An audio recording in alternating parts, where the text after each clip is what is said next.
The following program contains scenes and language of a frank and explicit nature. Viewer discretion is advised. This is The Loudness, where our random, rowdy, and raunchy band of misfits create top 10 lists of life's most insane shit. Be scared. Nothing is off limits. So congratulations. You just made the list! I'm the music guy CJ Plain, and this is The Loud List. You know what we do here? We create top 10 lists that rock. Or on occasion, we may get into a bracket or a recasting or something. We haven't done that yet. That's coming up down the line. Many of those ideas are stolen from this gentleman right here, wherever he is on your screen, up, down, left, right, BBAA, whatever the cheat code is. This is Mr. Freddie Fisher. He's going to introduce himself, tell you who he is, and then we're going to do a cool list for you tonight that's going to be a lot of fun. How are you, sir? I am not your host this week, Freddie Fisher, but if you want to find more about me, I host, 5 different shows now. He was just, CJ was just talking about, like, the recasting episodes that he wants to do. We do a show called The Recasting Call, where we take old movies and add some new favorites. I was looking at the list that we've done, and by the end of the year, we will have a full tournament, a full 32 count tournament of movies that we have recasted on the Recasting Call, which brings up another show that we do. It's called Bracket Bastards, which is another thing that CJ is trying to steal from us. Granted, he's not stealing from us. We've told him multiple times he's more than allowed to do that. But we take a tournament of 32, 64, 128 or more and banter our way down to a winner via votes and conversations. And I tell people all the time that it's a way to come in as friends and leave as family. You can fight all you want, and we still have common condolences and everything else along those lines. There is an interview show. There is a pro wrestling show on there too, and a show that we're coming out sometime this summer called Versus, where the guests pick the topic, pick the contenders, and also pick the winner. And that's something we're working on back then as well. Nice. The original idea for this show, it started out actually as the Racket Bracket, and it was just really hard to find people that would sit through the crazy brackets that I made, and they take way longer than I kind of had the time to concentrate on. So we sort of stepped back and we killed that one and said, okay, you know what, we're gonna do lists instead of brackets.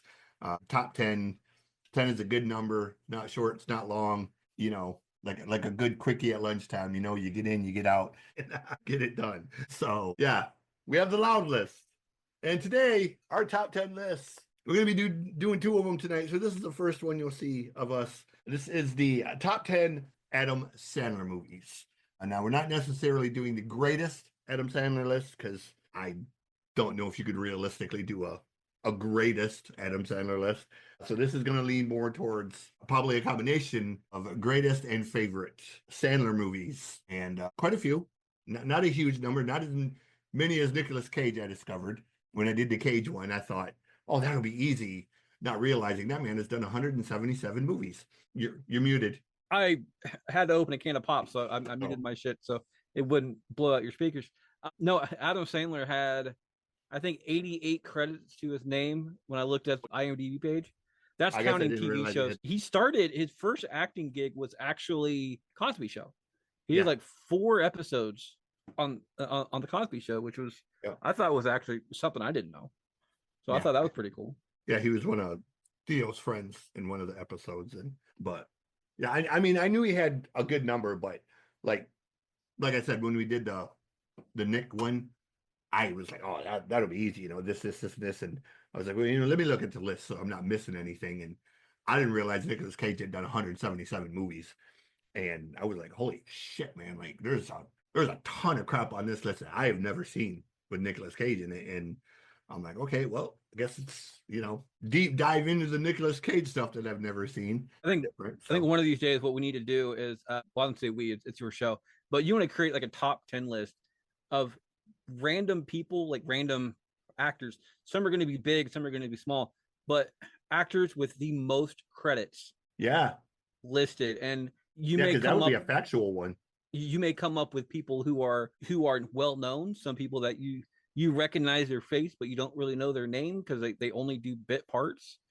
The guy Right. that there's a guy out there that 99% of the roles that he's done, guys named Felix or Oscar or something along those lines. I can't remember. Is one of the Mexican dudes in like the Oh Fast yeah, and yeah, Furious yeah. I know what movies. you're talking about.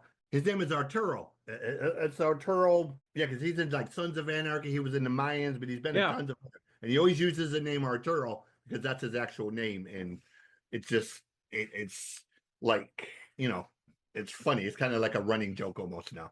I know what you're talking about. Danny Trejo, another one. You know, Trejo's been in. God, I would be boggled to guess how many that Danny Trejo has been in now.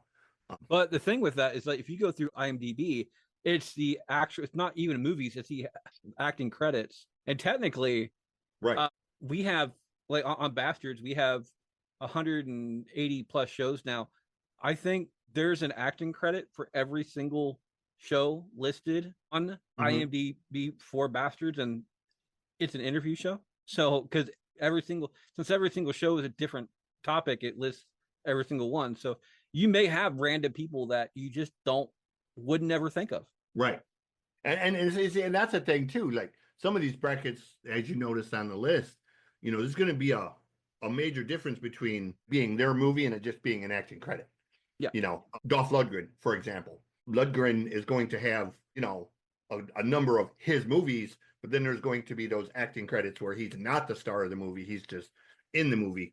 And do those actually count as Dolph Lundgren movies, or are they separate of, you know, starring roles? So, you know, I if I was doing, you know, the top 10 movies starring Bruce Willis, I would only probably put the ones that he was the star of, not just things he appeared in as a side character. So, you know, and Danny Trejo, again, perfect example of, you know, if you're doing the top 10 Trejo movies, yes, there's your long list of what he has been the star of, Machete and all of that. But then there's, you know, 300 where he's only been sort of a character in something else. So, you know.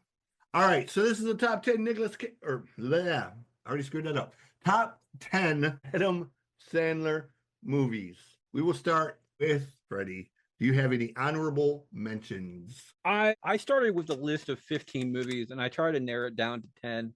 The movies that I have that I did not make my top 10 list: the movie Pixels, Bedtime Stories, Flick, Little Nicky, and Bulletproof. Little Nicky was very, very, very close to that 10 mark. Like I had to cut hairs on that one because I love that movie, but right, I was trying to figure out, it's like, is it my love or is it a better movie or stuff like that? So okay, I will say that at least two of those you just mentioned are in my top 10. So, by the way, side note, we were just talking about the people with the most acting credits. The first one that I recognize is actually number 7 with 592, and that is a man by the name of Eric Roberts. Yes, So, he's numbered 7. He's number 7. Holy shit! Because I would have had him in the top 3 because I know Eric Roberts has been in. I knew his was like super high. Like I had no idea. Well, there's on the list. Bollywood credits in here too. Chip Kapoor, Yuri Lowenthal. He was in Spider-Man 2018. Fred Tatas was in Team America World Police. Another name I can't pronounce. He looks like Bollywood. Frank Welker. He was been in a ton of stuff. He comes in number 2 with 857. But the number 1 is a name I can't pronounce. In the Telugu film industry, he's a comedian, but he has 1,168 actor credits. So okay, I'll probably just stick with the American ones. Yeah, that people recognize. You know, I don't think people are going to recognize many Bollywood or African type ones. But for my honorable mentions, I have Hustle and Uncut Gems. Both great movies, a little different for Sandler, more serious roles. Both really killer films, but I think I lean more towards what Sandler is known for, which is just the dumb, senseless comedy. So those are my honorable mentions. And see, those two weren't actually on my list because they weren't on the IMDb spot as well. So yeah, I say they're listed under his credits, but they're like newer movies within the last couple years. So Yeah. and them being serious movies, I think people have kind of overlooked him a little bit because he's not like yucking it up in those. So for number 10, what do you got at number 10? 50 First Dates. I do like this movie. I think it's comedy, but it's comedy. It's kind of stupid comedy and not even funny stupid comedy. There's certain bits that I absolutely love. It's kind of a sad story too when you think of it.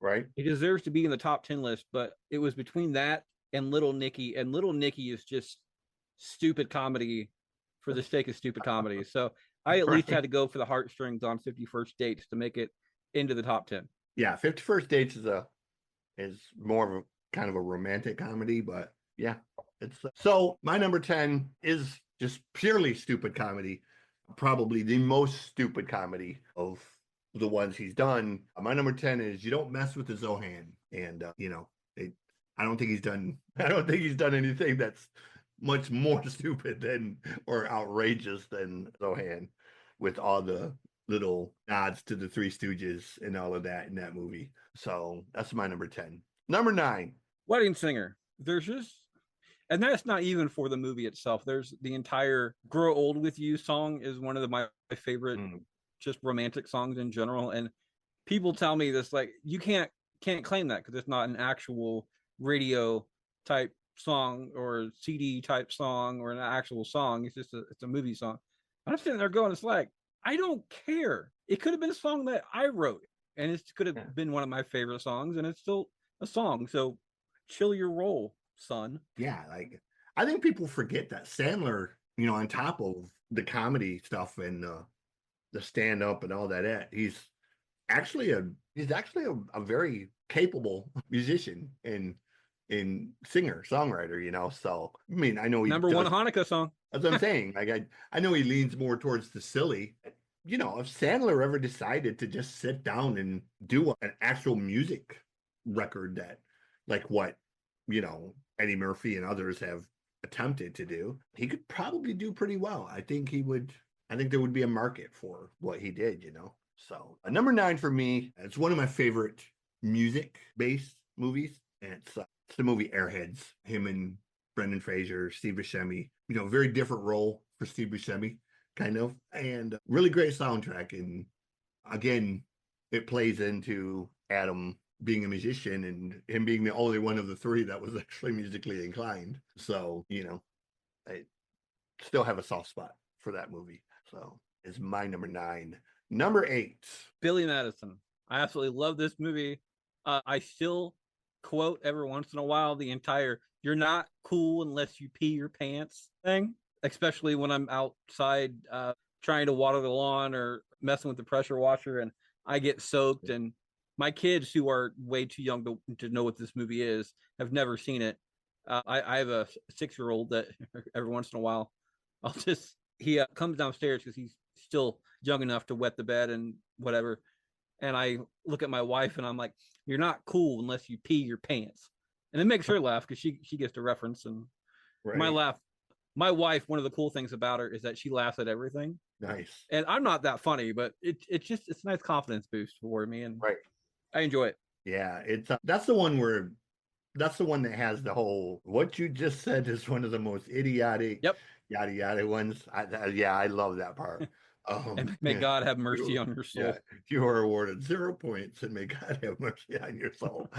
Simple no would have sufficed. Right, but I haven't seen that movie in a really long time, and I don't think I've ever watched that like all the way through. I always seem to catch that one when it'll be on like TV or something, and I catch it in bits and pieces. I don't know why. I've never. The villain, Eric, or whatever the hell his name is, that villain from that movie, when we did our villains bracket, like our movie villains bracket, he ended up winning one side of the bracket. And then, of course, Jenny Gump won the other side of the bracket because she was going to win the entire thing anyway.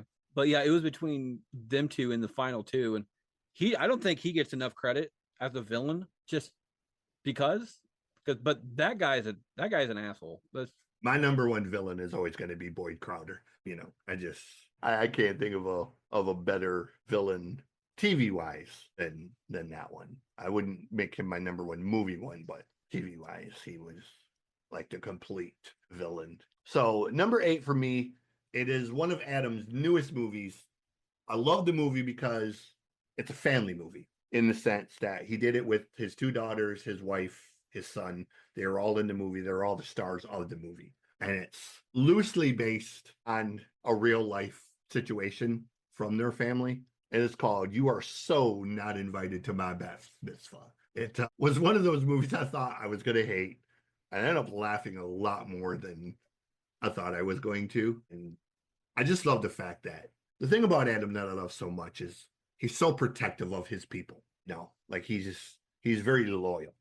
And that is not only the actors, but also like now his daughters, his son, his wife. I found out and I never realized his wife has literally been in every single one of his movies. I didn't know that.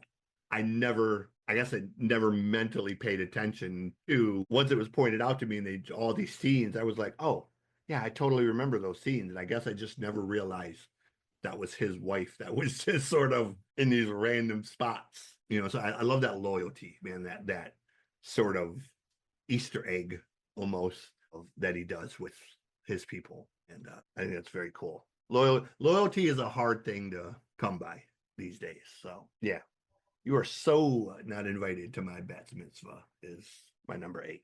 Number 7. Anger Management. I'm not a huge fan of the TV show itself, but this movie, I still like when I talk to people, because I'm usually a kind of a go on to get on type kind of guy.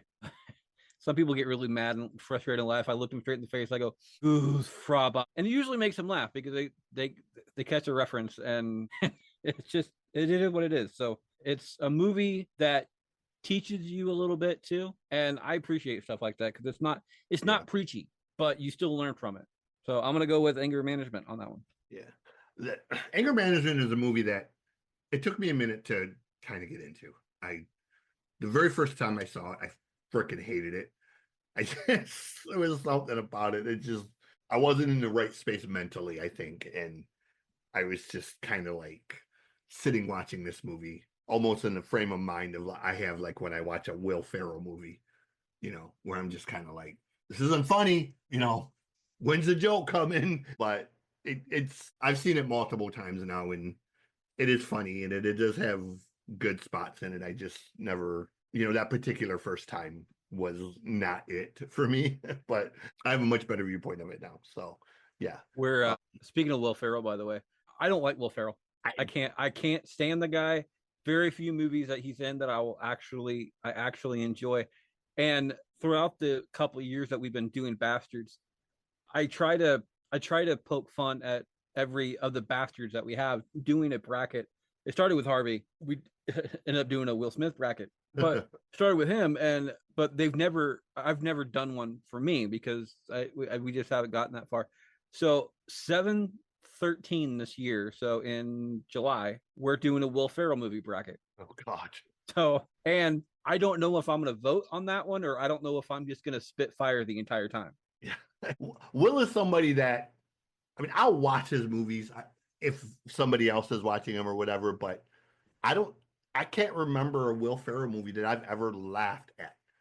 You know what I'm saying? Where there's only one Will Ferrell movie that I would recommend, and that's called Stranger Than Fiction.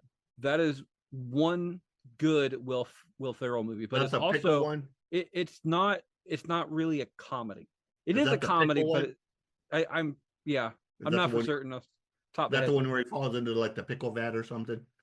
It's been a while. I think so. But it's just it's a good movie. It is completely different from what he normally does. And yeah.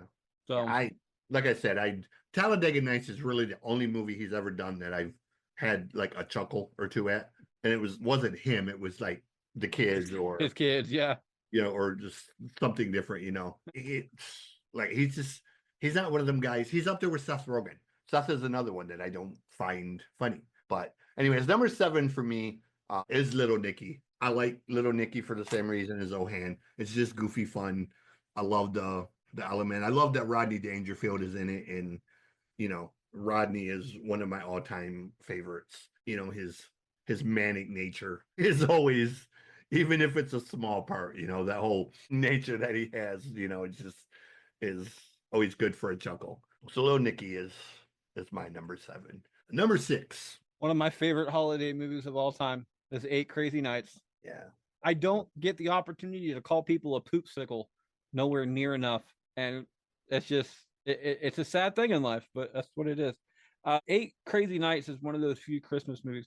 There's 2 Christmas movies, and it's not even a Christmas movie. It's a much like It's a Wonderful Life, because It's a Wonderful Life is not a Christmas movie either. Yeah. It's just it's a winter movie.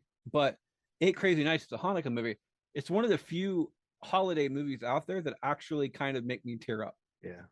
And you're supposed to kind of tear up around holidays, because the holidays are, for a lot of people, it's one of the best times of the year. Granted, for a lot of people, it's some of the worst times of the year as well. And yeah. I'd like to shout out them for this one. So I'm gonna go for Eight Crazy Nights, because it's a fun time all around. Number 6 for me. What do I got? 1, 2, 10, 9, 8, 7, 6. Mr. Deeds. I have Mr. Deeds at number 6. My favorite part of the movie isn't Adam so much as it is John. How do you say his last name? Not Torrentino. One who plays the butler. Guy that likes feet. Yeah. Let me touch your feet. He's really one of them. He's sort of like Buscemi in the sense that he's really an underrated actor. Like he plays like really good secondary. You know, on Monk, he was like Monk's brother. You know, like he's really good in those sort of side quests almost of type characters. And he makes the movie that even at the end when he finds out, he's like, it's me. And then he's like, then he's on stage and good. So Mr. Deeds. Number 5. Waterboy. And I feel bad about this movie because it makes fun of mentally challenged people, but it's still a mentally challenged person that wins, much right. like the entire Forrest Gump type thing. Even through that entire thing, like he still wins, and he's still smarter than some of the people he's in college with. But it's a funny movie. I have the Bobby Boucher jersey upstairs. It's one of my favorites. It's one of the people that when I wear it around town, it's one that people recognize as well. So that and my Shane Falco jersey is another crowd popper as well. So I really need a soundboard. I really need a bell or a whistle or something for when it doesn't happen that often, but every once in a while you will hit something where you match. And this is why I need a bell. My number 5 is The Waterboy. It for all of the reasons, a great cast. Winkler is awesome. Kathy Bates is awesome. Love Cruises. She's so hot. And more than anything, Jerry Reed. Got to meet Jerry Reed when I was a kid. I'm a massive fan of both his music and his acting. And it was such a great role for Jerry.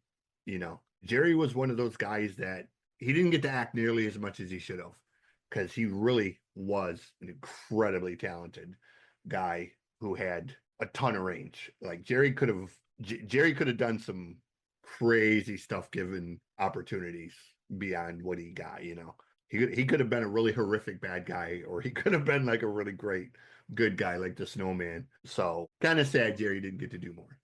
For the people out there listening, Jerry Reed played the Snowman in Smoking the Bandit. Yes, which is probably one of his most famous roles of all time. That's how I got to meet him. We rode into a truck stop one day, 1978, and I was with my dad. It was right towards the end.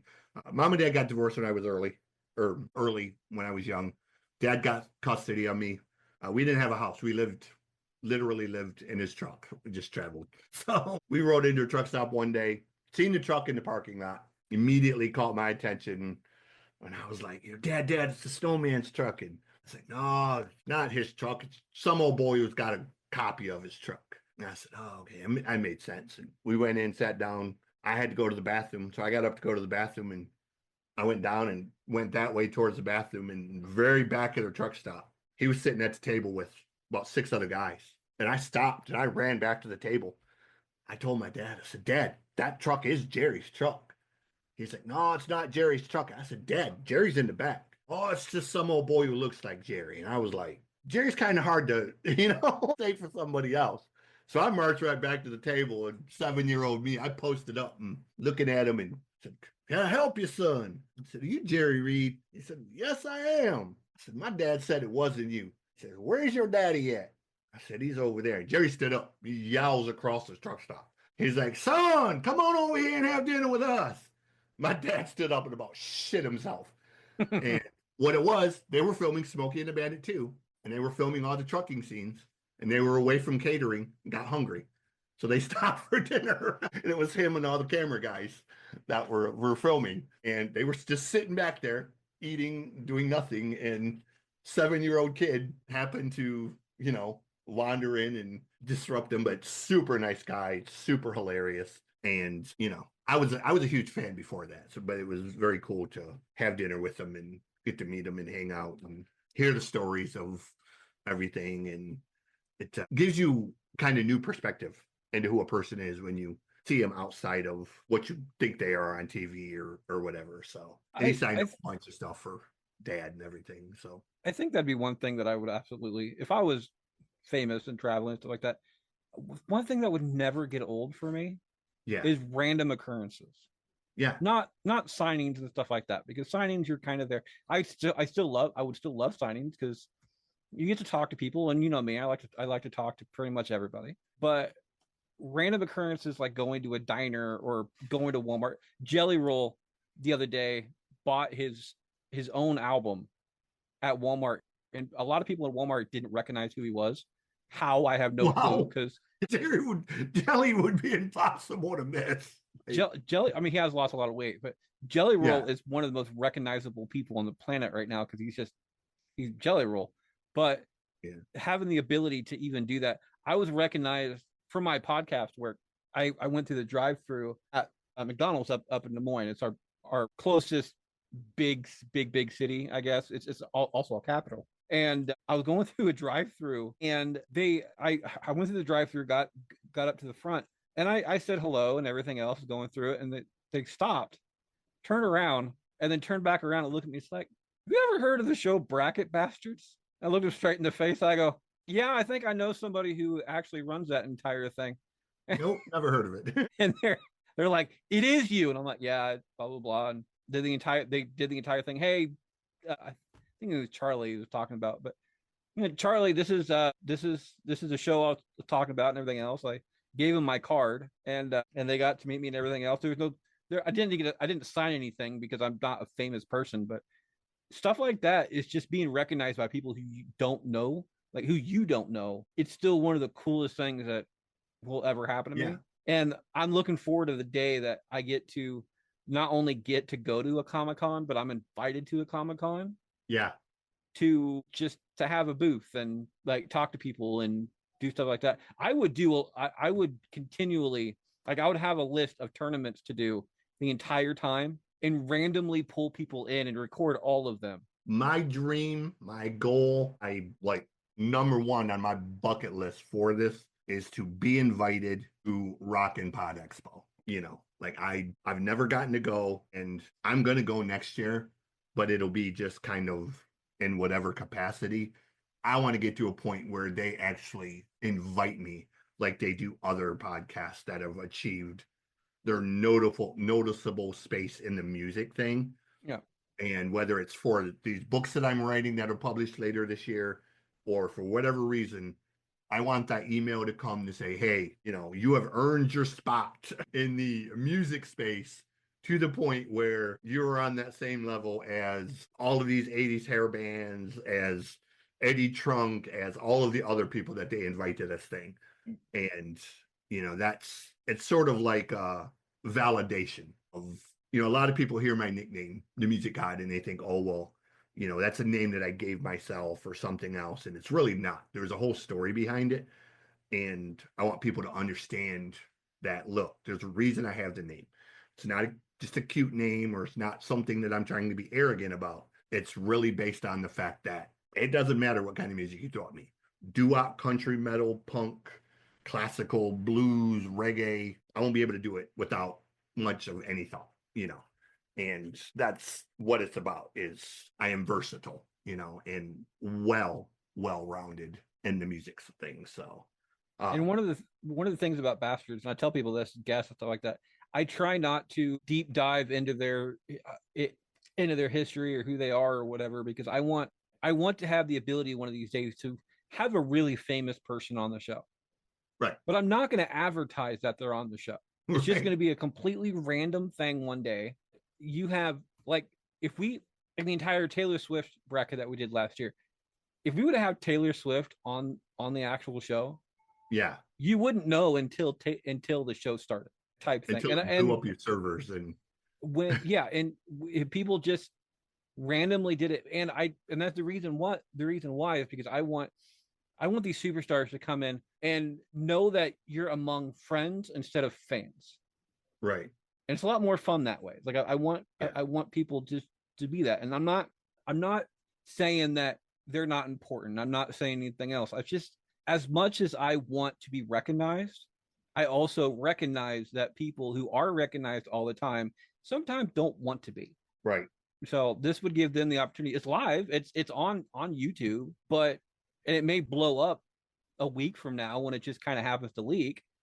But if you don't share it, like if you don't promote it as a star, let's say Taylor Swift, if Taylor Swift didn't put it on her Twitter channel or whatever, and we just didn't really pin her name other than we're doing a Taylor Swift bracket, then it may go completely unnoticed for the longest time, which is really cool, because then you don't really have any backlash for it. Yeah. But I've only had that one time when I was doing internet radio. I had Angry Grandpa, and I'm really good. I was really good friends with those guys. I was friends with his son, Michael, beforehand, and then I got friends with Charles, and he's like, hey, he's like, I want to come on your radio show one day. And I was like, okay. And I was like, when? And he's like, right now. And I was like, okay. So he like tweeted that he was going to be on my radio show. Now, on a typical, at that time, I might get 20 people listen to the radio show. Blew our whole fucking server up. Like, just crashed the server because 11,000 people were trying to listen at the same time. And I was calling the guy that owned the station. I was like, dude, the server's crashing. What the hell's going on? And he's like, dude, what the fuck are you doing to crash the server? And I was like, I don't know. Like, I got somebody on the show who's popular. And Olin goes in and he looks and he's like, dude, you got like 10,000 people listening. I was like, yeah. He's like, dude, the server's only set up for 500 people. Like, I was like, oh, my bad. He's like, here, he's like, let me up the server thing. And then he said it because he kept it low so that the bandwidth was low. And he's like, he's like, in the 10 years I've had the station, he's like, I've never had anyone come near to the 500 mark. He's like, you had like 10,500 people that were pinging the system. And I was like, I'm sorry. And he's like, no, he's like, just let me know ahead of time if you're going to do that. And I was like, I honestly didn't think that many people were going to listen. Like I knew he was popular on YouTube, but I didn't realize how popular he was on YouTube. Like I didn't realize. There's a whole bunch of YouTube personalities that I watch. Yeah. That I would, I don't know if they're famous or not, because it's just, it's what it is. It's in my system of the stuff that I watch. There's a wrestling pod entire channel called What Culture Wrestling. And Adam Wilborn, he's one of the hosts over there. He's somebody I would love to get on our wrestling show. Yeah. And he's, I don't know if he's famous or what, or whatever, but he's still somebody that I think we could jive with on the wrestling show. Right. And that's why we want him on. It's like, I don't want him on because he's pseudo famous. I want him on because I think he'd be an absolute cool guest to have. If we make a couple more fans from it, sure, whatever, it's great. But yeah, what I didn't realize at the time was when he came on the show, so Michael recorded this clip of him reacting to the Casey Anthony verdict. And I had seen the video. What I didn't realize or didn't know that is it had been picked up by Spike TV and had been part of like the world's funniest whatever. So their viewership went from, like, before that, they were getting a couple 100,000 views on their videos. And then after Spike TV showed it and people found out who he was, it went up. They were getting like 5 to 10 million views per video. And I didn't realize that the numbers had spiked because of that. So I thought, okay, we're just dealing with the crowd that had been there the whole time I had been friends with them. I didn't realize like this whole new crowd had sort of migrated to him because of Spike TV and him, sitting in his chair in his bedroom and being pissed off about the Casey Anthony thing and picking a hammer up, and he starts like beating the TV and throws the TV across the room, and he's screaming about Casey Anthony being a child murdering bitch and all this other stuff. So that's basically what ended up is, I guess those people were, new people. So anywho, we left off at number 5, the Waterboy, both mutually, hey, you know us. If anything, we never stay on track. Number 4, what do you got for number 4? Your number 6, I have Mr. Deeds. It's just, I always tell my wife, it's like, I love the movie Mr. Deeds because Mr. Deeds has the same name as my penis, Longfellow. Okay. I'm kidding. Not the direction I was thinking of it, but okay. I'm kidding, by the way. But that's kind of a short story. The Mr. Deeds, though, is a damn good movie. It's one of those things that it goes under the radar, but yeah, it's a story of a nice guy. Yeah. And they keep saying that nice guys finish last and everything else. And this is a story where this guy is just super chill. I don't think he was actually acting in this movie because from what I understand, Adam Sandler is just super chill about what's going on in life. And I appreciate that. It's like, and that's one thing we don't need. I think in life, I would much rather hear about people who just kind of do cool shit because they want to do cool shit. Yeah. They're not doing it to make money. They're not doing it to whatever. They're just making memories and they're being nice to one another. And if you can be nice to somebody, be nice to somebody. The only reason you need to be a dick to somebody is because they're not listening and they've been warned that you're going to start being a dick to them. If you warn them, you're going to be a dick to them and they're still continually to be a Karen about situations. Right. You have every right to do it. Right. But Mr. Deeds, it's just, he's a good dude. He's just, and that's why he's my number 4, because it's just a good dude. Yeah, so as I stated earlier with Adam, and it's the same reason for Kevin Smith. The reason I like their movies more so than the movie content, and it is the movie content, but it also boils down to, as I stated, they're loyal to their people. They're loyal to who they are as a person, and Adam and Kevin both sort of that same thing. Like there's no fake about it. They just are who they are. And it's kind of, Kevin, I'm a comic book geek who gets to make movies, and you can tell there's really nothing fake about Kevin. Kevin is just who Kevin is, and he's never going to try to be anything else, and he doesn't give a shit about being anything else. And Adam is the same way. Adam has sort of transcended Hollywood at this point. Adam has kind of realized, like, he doesn't really need movie studios to make his movies at this point. He's just going to do what he does.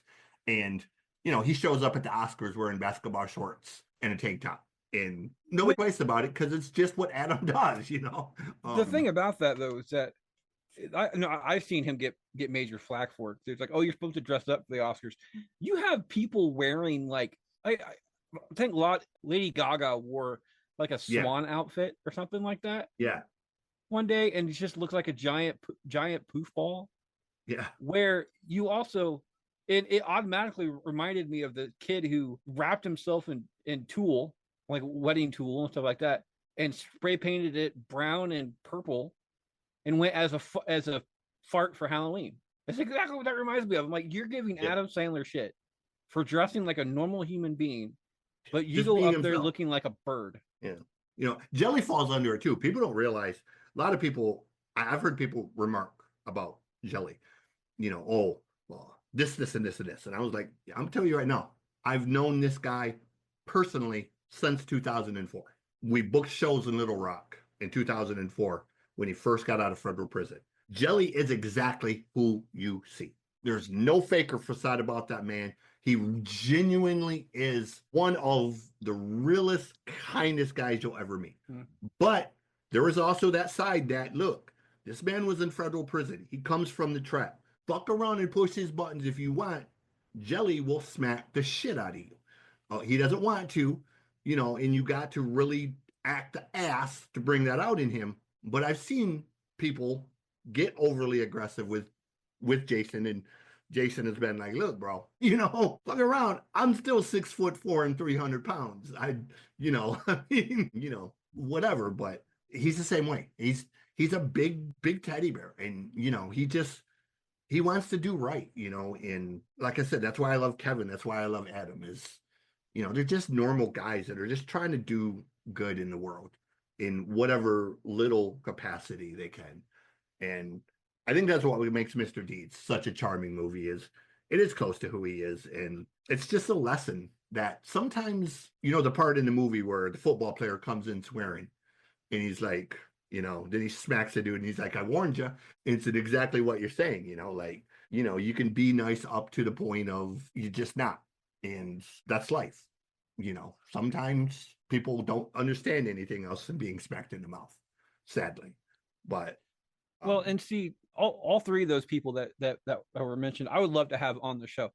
Yeah, I want to have Jelly on any of the shows that we have, and not only we ended up doing an iconic country song today, but I like to get people who are not known for what they do, especially if it was a famous person. Imagine Jelly Roll in, like, let's say on 10/26 of this year, we're doing a John Candy movie tournament. Yeah. I could imagine Jelly Roll absolutely just loving just being able for 2 hours or so talk about John Candy. Because I guarantee you that he grew up watching John Candy movies. Probably.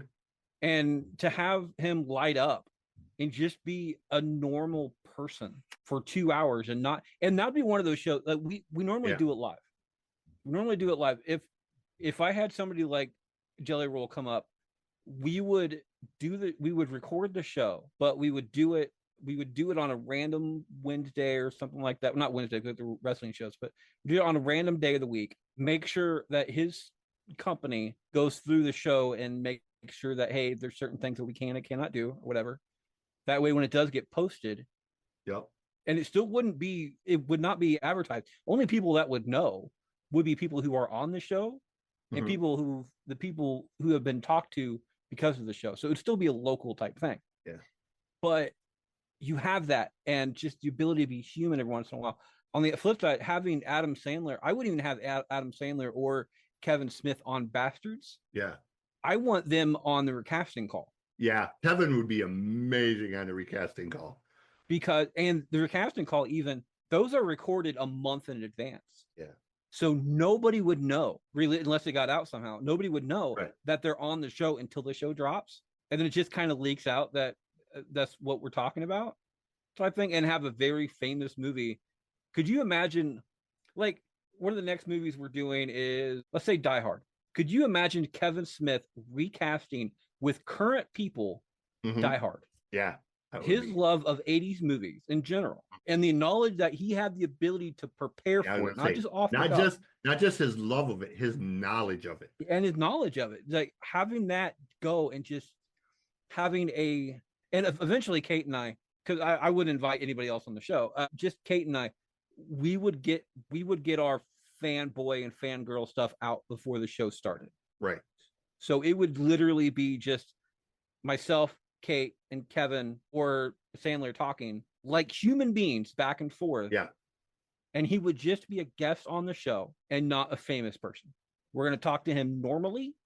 Yep. And bullshit back and forth as much as we can, just as friends. So, and it would be a lifelong thing that I would be able to do. I wouldn't meet him face to face, but be able to go on, like you have Zoom, but go on a podcast thing to talk to him for an hour and a half ish, just like not really one-on-one, but like a 1v1v1 type thing for an hour and a half.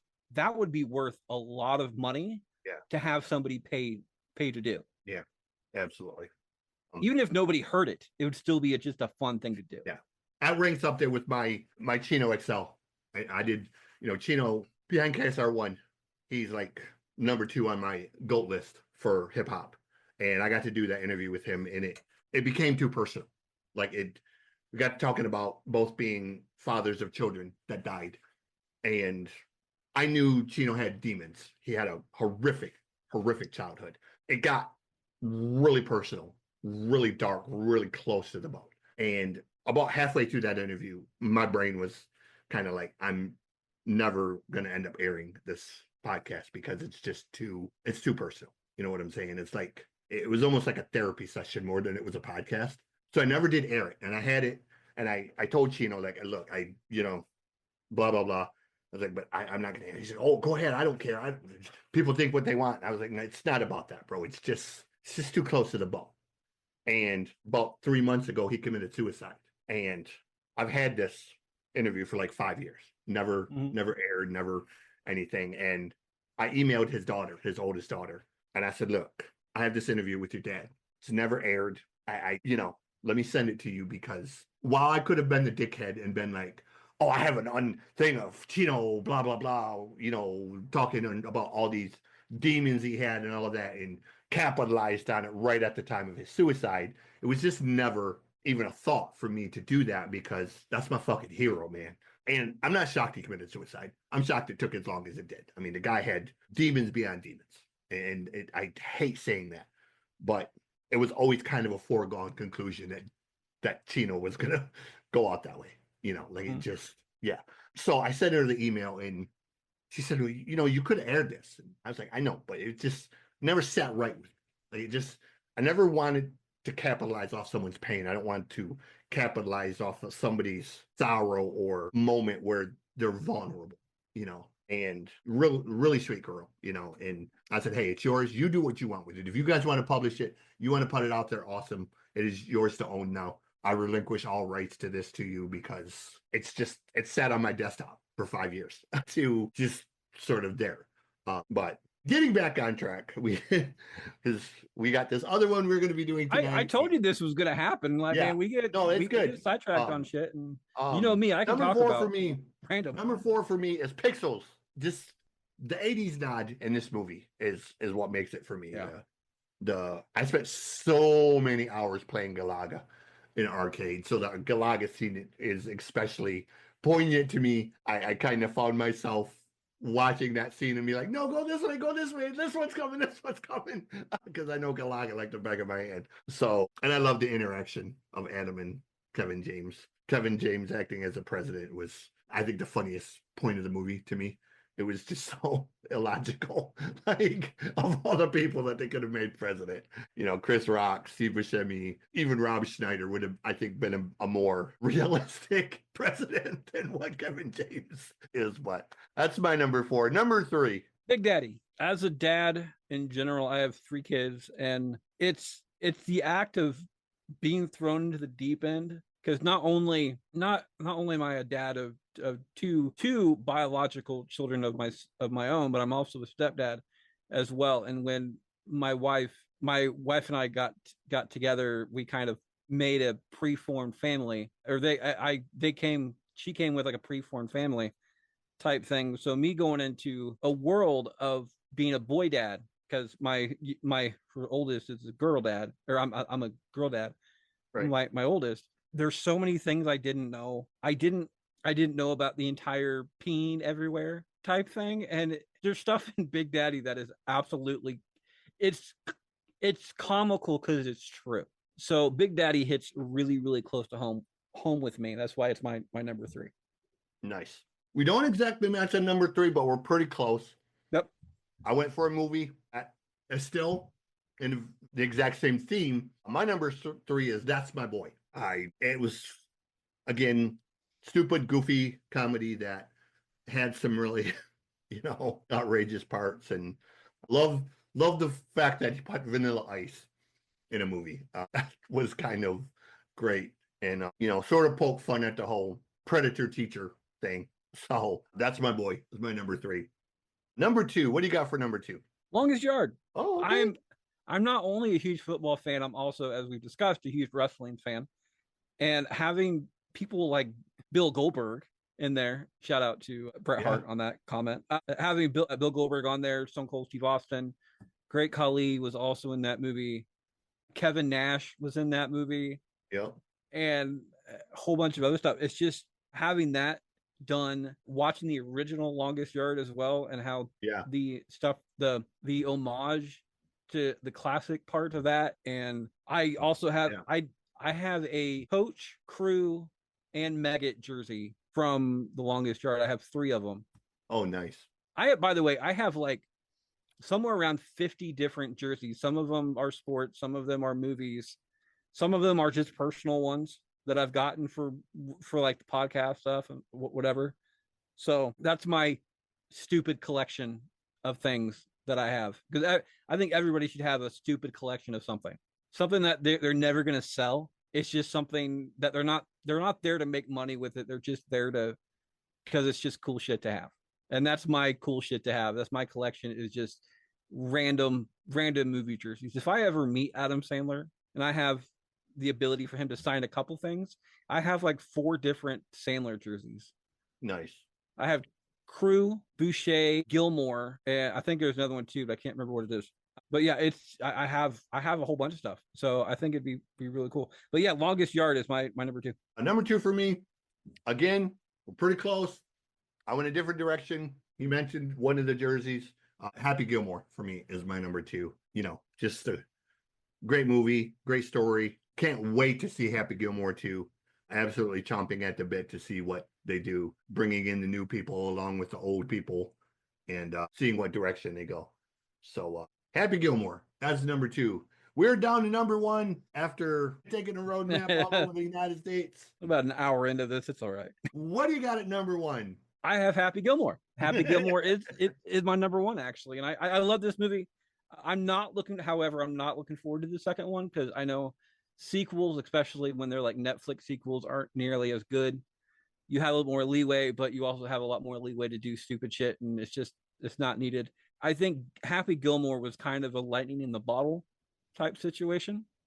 It's also a movie that we did on the recasting call as well. I cannot remember who we picked off of that one. That's something you're going to have to go look up. But yeah, I was going to say that would be a tough one to recast for me, because it's really kind of like you said, it was that sort of lightning in a bottle that, you know. One of these days, I'm going to go through previous episodes and write down, because I've made mention to a whole bunch of these shows, but I cannot remember who the final cast was for stuff and everything else.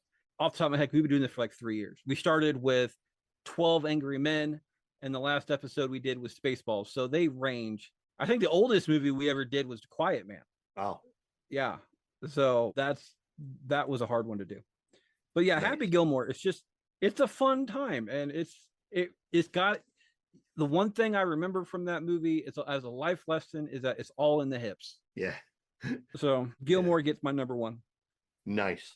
For me, my number 1, it's a movie about growing up. It's a movie about getting old, looking back, fond memories, but also realizing that even if you make mistakes in your past, it doesn't have to dictate your future. My number 1 is Grown Ups. Kind of both of them, really. One more than 2. But, it's just that movie of, I don't want to say forgiveness, but sort of like it's, you grow up, you kind of grow apart from friends, but eventually, for whatever reason, maybe you come back together and you realize that you've taken separate paths, but you really haven't been as far apart as you think maybe you were. And there's always that chance to kind of just look back and reflect and maybe realize maybe you're not where you want to be. Maybe you want to take a different direction. It's never too late. So yeah, my number 1 is Grown Ups. Again, that loyalty to his people, the way the movie was cast, all of that. So yeah. One other movie, by the way, that kind of gives me the Grown Ups vibe is the movie Click. Yeah. Just because it's like you don't realize the moments until the moments are gone type thing, and being able to, because work hold precedence in a lot of different things, but it really shouldn't. And Grown Ups is kind of the same thing, where you never, much like the movie Stand By Me, you never have friends like the friends that you had when you were a child. So yeah. Grown Ups is a good get. I'm not a huge fan of the movie, but I enjoy the mentality of it. Yeah. So that's going to wrap up the top 10 Adam Sandler movies. As always, be well, treat each other with kindness, and remember that if you're going through something, music, movies, that kind of stuff has massive healing power. Any final words? Never eat yellow snow. Yes. And very quickly, where do they find you? I am not your host, Freddie Fisher. You can find me at that on Facebook. While you're on Facebook, check out Bracket Bastards, the audience vote, where you can vote along with us every single week for Bracket Bastards. On Twitter, I'm at Fisher777. We're all at Bracket Pod. And on Instagram, as always, you can find me at Can't Lick Me, not one word. Beautiful. Well, we'll see you on the flip side.